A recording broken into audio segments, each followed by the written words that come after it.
नमस्कार दोस्तों। Lockdown period में सबकी निगाहें प्रधानमंत्री नरेंद्र मोदी के मन की बात कार्यक्रम पर लगी हुई थी। बहुत सारे लोगों के मन में ये प्रश्न था कि प्रधानमंत्री 3 मई के बाद लॉकडाउन का पीरियड आगे बढ़ाया जाएगा या वहीं समाप्त किया जाएगा। शायद इस बारे में कोई संकेत दें, कोई इशारा करें। और उन्होंने चलते चलते एक इशारा किया भी है। उन्होंने कहा है कि जब हम अगले मन की बात कार्यक्रम में मिलेंगे तो मैं आशा करता हूं कि दुनिया भर से कोरोना वायरस संक्रमण के कम होने की अच्छी सूचनाएं मिलनी शुरू हो जाएंगी। संकेत उनकी तरफ से साफ है और जैसा पहले भी कई विशेषज्ञों ने कहा है कि 3 मई के बाद भारत में जो रेड जोन है, जो ऑरेंज जोन है, उनमें हो सकता है पाबंदियां यथावत रहें यानी जारी रहें और ये देश के और देशवासियों के व्यापक हित में होगा। और जिन क्षेत्रों में कोरोना वायरस का संक्रमण नहीं है या जिन जिलों में 14 दिन या 21 दिन तक उस समय तक अगर कोरोना वायरस के नए मरीज, नए संक्रमित लोग नहीं होंगे तो उन जिलों में भी सीमित पाबंदियों और शर्तों के साथ काम धंधे शुरू करने में मुझे लगता है कि प्रधानमंत्री को और अलग अलग राज्यों के मुख्यमंत्रियों को भी ऐतराज़ नहीं होगा, परेशानी नहीं होगी। लेकिन इसका स्वरूप क्या होगा, इसके लिए हमें 3 मई तक का इंतज़ार तो करना ही पड़ेगा। उससे पहले एक बार फिर प्रधानमंत्री मुख्यमंत्रियों से बातचीत करेंगे, अलग अलग राज्यों का फीडबैक लेंगे और उसके बाद जो सबकी सहमति से तय होगा उस रास्ते पर आगे बढ़ने का प्रयास करेंगे। लेकिन रविवार की मन की बात में एक बार फिर नरेंद्र मोदी ने ये सिद्ध किया, उनकी बातचीत से ये साबित हुआ कि वो किस तरह एक फादर फिगर बन गए हैं, किस तरह वो एक राजनेता के बजाय राष्ट्र नेता की तरह व्यवहार कर रहे हैं और सबसे पेश आ रहे हैं। आप हम सब जानते हैं कि भारत में अगर कोरोना वायरस का फैलाव कम हुआ है, कुछ राज्यों को, कुछ क्षेत्रों को, कुछ शहरों को अगर छोड़ दें तो आम तौर पर संतोषजनक स्थिति है।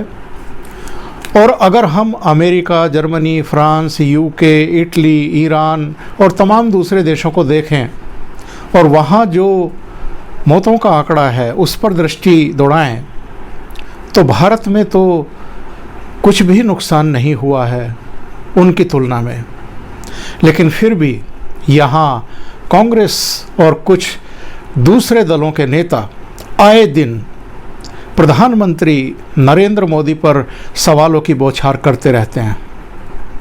शायद कहीं ना कहीं उन लोगों को इससे परेशानी है कि इस महासंकट के दौरान भी भारत के समग्र लोगों का किस तरीके से मोदी की लीडरशिप में भरोसा बना हुआ है। शायद उनको अंदर से परेशानी है कि उतनी जनहानि क्यों नहीं हुई है, उतना फैलाव क्यों नहीं हुआ है कि वो प्रधानमंत्री को, उनकी सरकार को कटघरे में खड़ा करके कुछ सियासी रोटियां सेक पाते। पर वैसा मौका ना प्रधानमंत्री ने उनको दिया है, ना देश की जनता ने उपलब्ध कराया है। मैं कह रहा था कि प्रधानमंत्री ने इस मन की बात में भी ये साबित किया है कि वो फादर फिगर की तरह बात कर रहे हैं, वो राष्ट्र नेता की तरह बात कर रहे हैं, राजनेता की तरह नहीं। जो उनके खिलाफ बयानबाजी करते हैं उनके खिलाफ मोदी ने अपनी करीब करीब 30 मिनट की मन की बात में एक शब्द नहीं बोला है, एक बार भी उनका जिक्र नहीं किया है, बल्कि उन्होंने जनता को इसका श्रेय दिया है कि जनता इस बहुत बड़े महायज्ञ में आहुति दे रही है और उसी के प्रयास से लॉकडाउन पूरी तरीके से सफल साबित हो रहा है। उन्होंने कहा कि जनता ही ये लड़ाई लड़ रही है और उसके साथ मिलकर शासन प्रशासन भूमिका निभा रहा है और इस कोरोना वायरस संकट से निपटने का तरीका भी यही है। उन्होंने याद दिलाया कि पूरा विश्व इस समय इस महामारी से जूझ रहा है और जब भी ये ख़त्म होगा और जब शोध होंगे, जब इसकी रिसर्च होगी, जब इस पर चर्चा होगी, तो भारत का जिक्र ज़रूर होगा। यहाँ की जो जन भागीदारी है उस पर लोग ज़रूर विचार करेंगे। उन्होंने जो गरीबों की मदद की जा रही है उसके लिए भी लोगों की प्रशंसा की। उन्होंने कहा कि सरकार तो जो उपाय कर रही है वो तो कर ही रही है। गरीबों के खातों में, विधवाओं के खातों में, जो वृद्ध हैं उनके खातों में पैसा जा रहा है, डाला जा रहा है, उनको राशन पहुंचाया जा रहा है। लेकिन लोग जो अपने आस पड़ोस के गरीब हैं उनकी जिस तरीके से मदद कर रहे हैं, उनके खाने की, उनके स्वास्थ्य की चिंता कर रहे हैं, उसकी उन्होंने भूरी भूरी प्रशंसा की। उन्होंने ख़ास तौर से, चूँकि इस समय रबी की फसल कट रही है और अनाज मंडियों में आ रहा है, उन्होंने किसानों की ख़ास तौर से तारीफ़ की और उन्होंने कहा कि ये किसान ही है जो इन विपरीत परिस्थितियों में भी दिन रात अपने खेतों में लगा हुआ है ताकि देश में एक भी आदमी भूखा ना सोने पाए। उन्होंने उन मज़दूरों की भी, उन लोगों की भी मुक्त कंठ से सराहना की जिनको क्वारंटीन पीरियड में या आश्रय स्थल बना करके स्कूलों में रखा गया था, जो दिहाड़ी मजदूर थे, जो अपने घरों को लौटना चाहते थे और उन्हें स्कूलों में रख दिया गया था कुछ समय के लिए। उन्होंने कहा कि उन्होंने वहीं उस स्कूल की रंगाई पुताई का काम शुरू कर दिया और यही हमारी देश की संस्कृति है। यही भावना हमें एक विशिष्ट स्थान प्रदान करती है। उन्होंने उस काल का भी जिक्र किया जब चाहे टॉयलेट बनाने की मुहिम हो, चाहे स्वच्छता अभियान हो, जब जन भागीदारी उसमें दिखाई दी थी। उन्होंने कहा कि इस सब से ऐसा लगता है कि किसी मजबूत धागे में हम सब पिरो दिए गए हैं और यही जो भावना दिखाई दे रही है पूरे देश में, इसको वो सिर झुका करके नमन करते हैं। उन्होंने ये भी कहा कि जो पूरे देश ने इस समय संकल्प शक्ति दिखाई है उससे नई शुरुआत होती हुई दिखाई दे रही है। तकनीक में भी बदलाव दिखाई दे रहा है और जैसे जैसे ज़रूरत पड़ रही है, इनोवेशन दिखाई पड़ रहे हैं, युवा आगे आ रहे हैं और नई नई तकनीक, नए नए रास्ते खोज रहे हैं।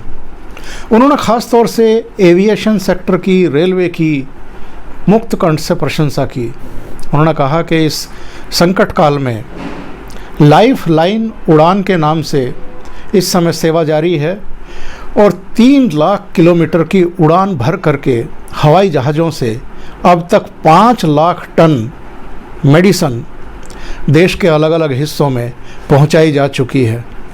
60 रेल मार्गों पर 100 ट्रेन इस समय दौड़ रही हैं ताकि किसी भी इलाके में किसी भी तरह की खाद्य वस्तु की या दूसरी ज़रूरतों की कोई कमी नहीं पड़ने पाए। उन्होंने उस अध्यादेश का भी जिक्र किया जो डॉक्टर्स को, नर्स को, मेडिकल स्टाफ को, सेवा में लगे हुए जो कमोडिटी के लोग हैं उनको सुरक्षा प्रदान करता है और इनके साथ अगर कोई दुर्व्यवहार करता है, इन पर कोई अटैक करता है तो उनको सख्त सज़ा देने का जो प्रावधान सरकार ने हाल में किया है उसका भी उन्होंने ख़ास तौर से जिक्र किया है। प्रधानमंत्री ने अपने संबोधन में विशेषकर जो घरों में काम करते हैं, जो आस पड़ोस में काम करते हैं, जो दुकानों पर काम करते हैं, जो ऑटो चालक हैं, जो रिक्शा चालक हैं, जो मंडी वर्कर हैं, उनके बारे में भी चर्चा की और कहा कि इस समय हम लोगों को इस बात का बहुत शिद्दत से एहसास हो रहा है कि हमारी लाइफ में इन सब का कितना बड़ा योगदान है।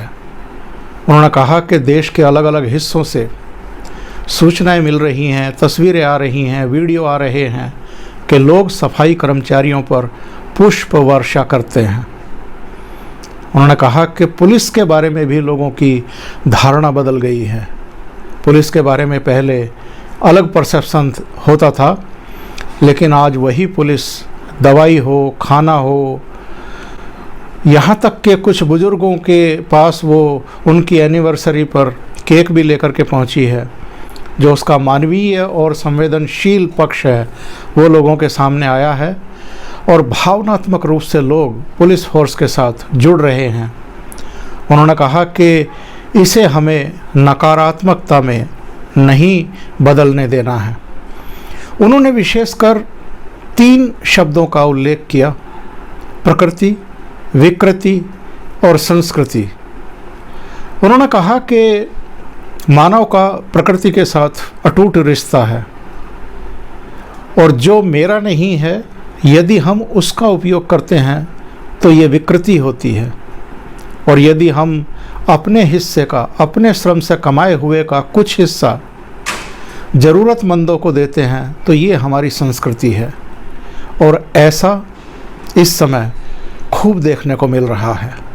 उन्होंने विशेषकर उस घटना का उल्लेख किया कि इस महासंकट के समय भारत ने बहुत से समृद्ध देशों को भी उनकी मांग पर दवाई भेजी है, और जब भी उन देशों के राष्ट्र प्रमुखों से उनकी बातचीत होती है तो वो भारत का आभार व्यक्त करना, भारत को थैंक्स कहना नहीं भूलते हैं।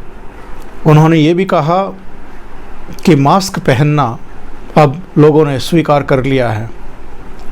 उन्होंने ऐसे लोगों की निंदा की और इस आदत से छुटकारा पाने की अपील भी की जो कहीं भी थूक देते हैं।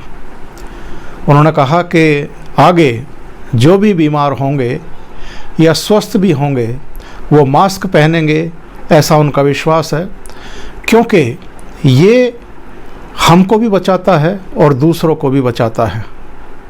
उन्होंने ये भी कहा कि फिजिकल डिस्टेंसिंग बहुत ज़रूरी है और इसको बना करके रखें। अति आत्मविश्वास में ना फंसें। ये ना सोचें कि जहाँ आप दफ्तर में काम कर रहे हैं या घर में या मोहल्लों में रह रहे हैं वहाँ अभी तक कोरोना वायरस नहीं पहुँचा है तो अब नहीं पहुँचेगा। उन्होंने कहा कि ये अति आत्मविश्वास आत्मघाती साबित हो सकता है। उन्होंने एक कहावत का उल्लेख किया कि सावधानी हटी, दुर्घटना घटी। पूरी तरीके से इसका उपचार होने तक, यानी इसके समाप्त होने तक लापरवाही ना दिखाएं, पूरी सावधानी बरतें। उन्होंने कहा कि 2 गज की दूरी बहुत है ज़रूरी। प्राइम मिनिस्टर ने कहा कि नए संकल्प लें। अक्षय तृतीया है, पृथ्वी को, पर्यावरण को, नदियों को अक्षय बनाने का संकल्प लें। उन्होंने रमज़ान का ख़ास तौर से जिक्र किया और ये कहा कि ये मुश्किल घड़ी में हो रहा है, मुश्किल घड़ी में आया है, तो लोग इबादत करें, दुआ करें कि रमज़ान के समाप्त होते होते पूरी दुनिया स्वस्थ हो जाए। और अंत में उन्होंने कहा कि अगली बार की जो मन की बात है उस समय तक दुनिया भर से अच्छी खबरें मिलनी शुरू हो जाएं, इस विश्वास के साथ वो विदा ले रहे हैं। यानी कहीं ना कहीं प्रधानमंत्री को भी इस बात की उम्मीद है कि मई के अंत तक या जून आते आते बहुत हद तक कोरोना वायरस पर काबू पा लिया जाएगा।